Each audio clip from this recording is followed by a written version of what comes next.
Hello dear, this is Suresh and you are watching Aspirise English classes. तो आज हम लोग बात करने वाले हैं क्लास 12 की विस्टास बुक का दूसरा चैप्टर जो है द टाइगर किंग, जिसे लिखा है कल्कि ने। इस चैप्टर के बारे में हम लोग सबसे पहले समरी कंप्लीट करेंगे। उसके बाद हम लोग देखेंगे इसके इंपॉर्टेंट पॉइंट्स, फिर इसके क्वेश्चन आंसर भी करेंगे, जिसके क्वेश्चन आंसर का पीडीएफ फाइल आपको डिस्क्रिप्शन में मिल जाएगा। चलिए कहानी स्टार्ट करते हैं। ये कहानी एक स्टायर है, यानी एक व्यंग है, एक मजाक है, जिसमें हम लोग पढ़ेंगे कि जो राजा था इसमें उसका नाम टाइगर किंग क्यों पड़ा। तो चलिए शुरू करते हैं स्टोरी को। ये स्टोरी शुरू होती है एक समारोह से। वो समारोह होता है जब टाइगर किंग का जन्म होता है, तो उसके 10वें दिन एक प्रोग्राम रखा जाता है, एक समारोह रखा जाता है। उस समारोह में बहुत सारे ज्योतिषियों को दूर दूर से बुलाया जाता है उनके नामांकन के लिए। सभी ज्योतिषी आए होते हैं, सभा में बहुत सारे लोग बैठे हुए रहते हैं। उसी सभा में जब टाइगर किंग का नामांकन किया जाता है तो जो ज्योतिषी रहते हैं, प्रमुख ज्योतिषी, वो बोलना चालू करते हैं कि ये जो बच्चा होगा आगे चल करके राजाओं का राजा, योद्धाओं का योद्धा, बहुत बड़ा सुरवीर बनेगा। लेकिन बोल करके वो चुप हो जाते हैं। इस बात पर राजा उन्हें जोर देते हैं, लेकिन क्या, बताओ क्या बात है। जब उन्हें मजबूर किया जाता है तो ज्योतिषी बोलते हैं कि ये जो बच्चा होगा एक दिन मारा जाएगा। यह बात कर सुनकर वो छोटा सा 10 दिन का बच्चा बोल उठता है, क्या बात करते हो ज्योतिषी, हर दिन किसी न किसी को तो मरना होता है, इसमें क्या नया बात है, मरने का तरीका बताओ तो हम जाने। यह बात सुनकर के सब कोई चौंक जाते हैं कि कैसे एक 10 दिन का बच्चा तोते की भांति बोलने लगता है। ये सुनकर के पूरी सभा में जितने भी लोग थे सब के सब चौंक जाते हैं। यहाँ तक कि वो ज्योतिषी, जो प्रमुख ज्योतिषी था, वो भी एकटक देखते रहता है उस शिशु को कि किस प्रकार से ये 10 दिन का बच्चा ना केवल बोलता है बल्कि समझदारी वाला सवाल भी पूछ देता है। वहाँ पे ज्योतिषी जो है वो बोलना चालू करते हैं, ये जो बच्चा होगा एक बाघ के हाथों मारा जाएगा। इस बात पर वो जो छोटा सा बच्चा डरता नहीं है बल्कि गुर्राते हुए बोलता है कि एक बाघ मुझे मारेगा, सारे बाघ सावधान हो जाओ, मैं सारे बाघ को मार दूंगा। बच्चा वहां पर कसम लेता है कि सारे बाघों को मैं वहां पे मार दूंगा। इस प्रकार से बच्चा का कसम ले लेता है। उसके बाद फिर दिन प्रतिदिन बीतते जाते हैं। बच्चा धीरे धीरे बड़ा होते जाता है। जैसा कि ज्योतिषी ने बताया था, बच्चा बिल्कुल शक्तिशाली, बहुत ही मजबूत, हट्टा कट्टा बनते जाता है। बच्चे की पढ़ाई लिखाई विदेशों में होती ही, अंग्रेजी शिक्षा प्राप्त करता है। जैसे दूसरे राजाओं के राजकुमार अंग्रेजी शिक्षा प्राप्त करते थे, उसी प्रकार से वे विदेशी भाषा सीखता है, अंग्रेजी सीखता है, अंग्रेजी भाषा में अपनी शिक्षा पूरी करता है और 20 वर्ष की उम्र में वो राजा बनता है। जब वो राजा बनता है तो ज्योतिषी की जो बात थी वो बात धीरे धीरे फैलने लगती है, लोगों में बातें चलने लगती है। तो कानों कान में ये बात महाराजा के बीच पहुंचती है। महाराजा को जब ये बात सुनाई देता है तो महाराज जो अपना निर्णय लिए हुए थे कि हम बाघ को मारेंगे, वो बाघ मारना चालू करते हैं। वो जाते हैं जंगल में और जाकर के पहला बाघ का शिकार करते हैं। जब वो पहला बाघ का शिकार करते हैं तो अपने ज्योतिषी को बुलाते हैं और बोलते हैं कि देखिए मैंने बाघ को मार दिया है। इस बात पर वहाँ पे ज्योतिषी बोलते हैं कि बिल्कुल आपने एक बाघ मार दिया, लेकिन जो 100वां टाइगर होगा वो आपको मार देगा। तो वहाँ पे बोलता है कि मैं अगर 100 बाघ को मार दूं, तो ज्योतिषी बोलता है कि ये संभव नहीं है। ऐसा अगर संभव हुआ तो मैं अपने ज्योतिषी की सारी किताबें फाड़ दूंगा, उन्हें जला दूंगा। तो इस प्रकार दोनों के बीच में बहस होती है और राजा निकल जाता है अपने लक्ष्य की ओर। राजा अपने जंगल में जाता है और जाकर के हर एक बाघ को चुन चुन के मारने लगता है। और उस क्षेत्र में प्रतिबंध लगा दिया जाता है कि दूसरा कोई भी व्यक्ति बाघ को न मार सकता है, न ही बाघ की ओर एक पत्थर भी फेंक सकता है। उस राज्य में केवल राजा को अधिकार था बाघ मारने का, बाकी दूसरा किसी को भी अधिकार नहीं था बाघ मारने का। दूसरे पर प्रतिबंध। चलिए अब देखते हैं आगे क्या होता है। एक अंग्रेज अधिकारी आते हैं, उस जंगल में बाघ मारने का विचार बनाते हैं कि हम इस जंगल में आकर के बाघ मारेंगे। लेकिन राजा तथा राजा के सैनिक उससे मना कर दिया जाता है कि नहीं, आप बाघ नहीं मार सकते हैं, यहाँ पे केवल राजा को ही अधिकार है जो बाघ मार सकता है। इस बात पर अंग्रेज अधिकारी को बहुत गुस्सा आता है। उसे लगता है कि ये मेरे लिए तो अपमान की बात है। वहाँ पे अंग्रेज अधिकारी उन्हें पत्र लिखकर कहता है कि मुझे बाघ नहीं मारना है, अगर आपको बाघ मारना है तो आप बाघ मारिए, मुझे केवल फोटो खिंचवाना है। मृत बाघ के ऊपर पैर रखकर मैं फोटो खिंचवाऊंगा और इंग्लैंड भेजूंगा। लेकिन राजा इस बात पर भी सहमत नहीं होते हैं, क्योंकि आज अगर वो हार मान लेते हैं कि उन्हें फोटो खिंचवाने के लिए दे देते हैं, कल दिन दूसरे अधिकारी बोलेंगे कि हमें बाघ मारना है, तो वो उसे रोक नहीं पाएंगे। इसलिए उन्हें अलाउ नहीं करते हैं फोटो खिंचवाने के लिए भी।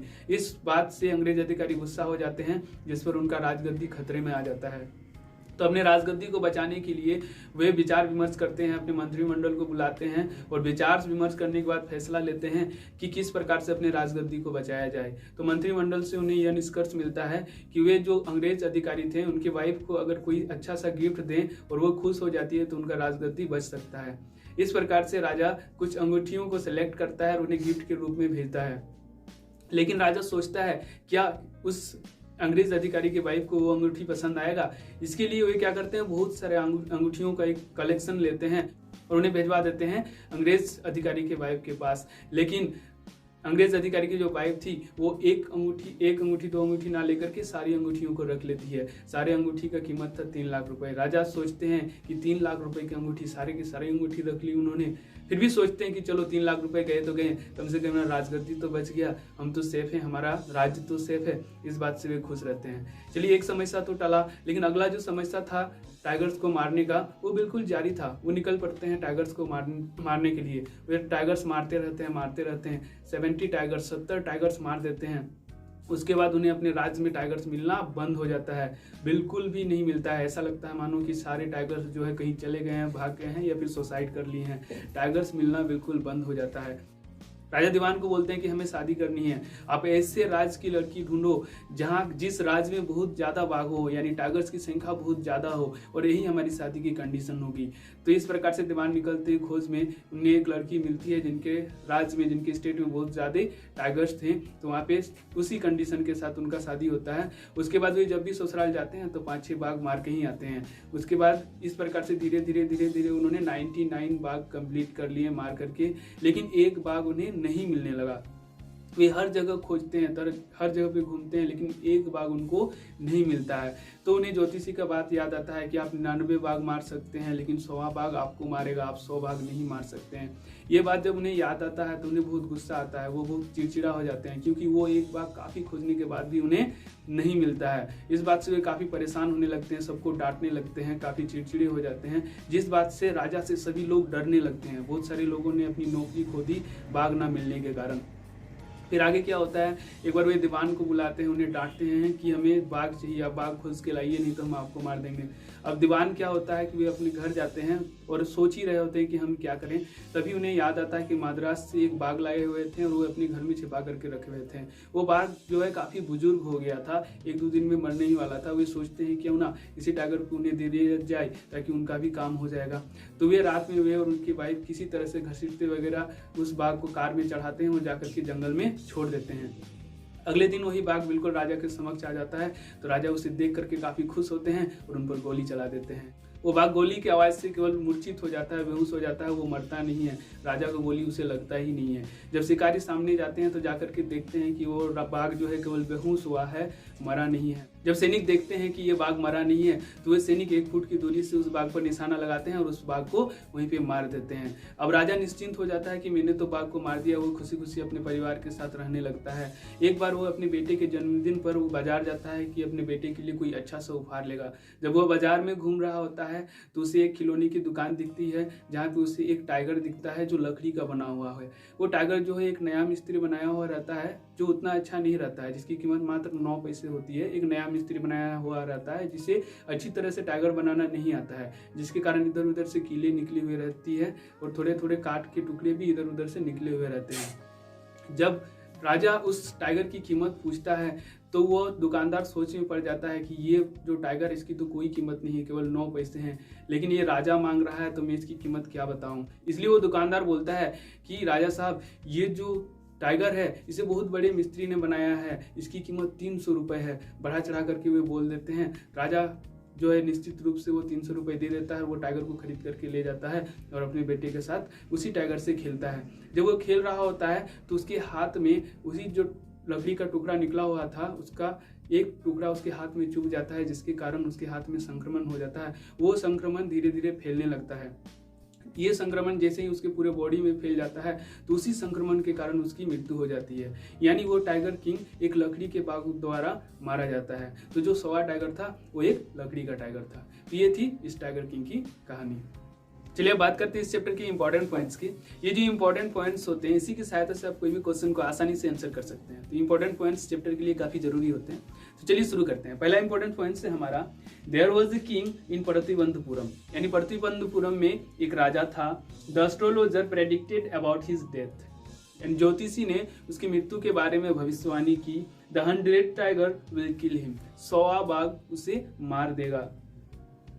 He decided to kill 100 tiger. उसने निर्णय लिया कि वह 100 बाघ को मारेगा। 100 टाइगर was not killed, लेकिन 100 टाइगर नहीं मारा जाता है। He bought a wooden tiger, उसने एक लकड़ी का बाघ खरीदा। He was killed by a wooden tiger, वो एक लकड़ी के बाघ द्वारा मारा गया। Killing tigers disturb ecological balance, बाघों को मारने से पर्यावरण का संतुलन बिगड़ जाता है। Man kills tiger to satisfy his ego, अपने स्वाभिमान को संतुष्ट करने के लिए लोग बाघ मारते हैं। This story is a satire, यह कहानी एक व्यंग है, यानी यह कहानी एक मजाक है। चलिए अब देखते हैं इस चैप्टर की जिस्ट करने का मतलब होता है कि इस चैप्टर से हमने क्या क्या सीखा, क्या सीखने को मिला।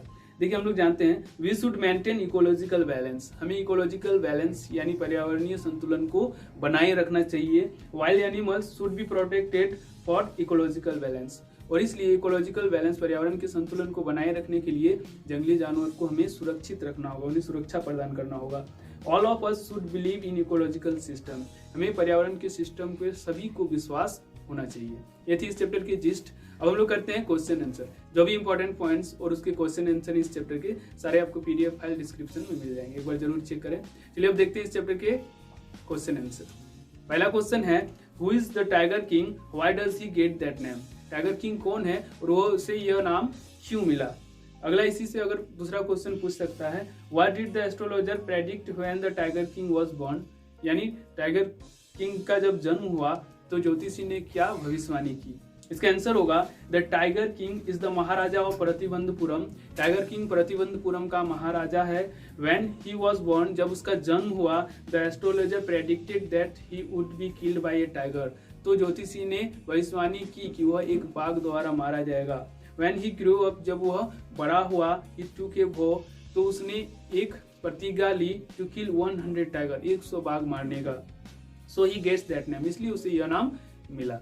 यह था पहला क्वेश्चन। अब देखते हैं दूसरा क्वेश्चन। दूसरा क्वेश्चन है हमारा What did the royal infant grow up to be, जो राजसी नवजात शिशु था वो बड़ा होकर के क्या बना।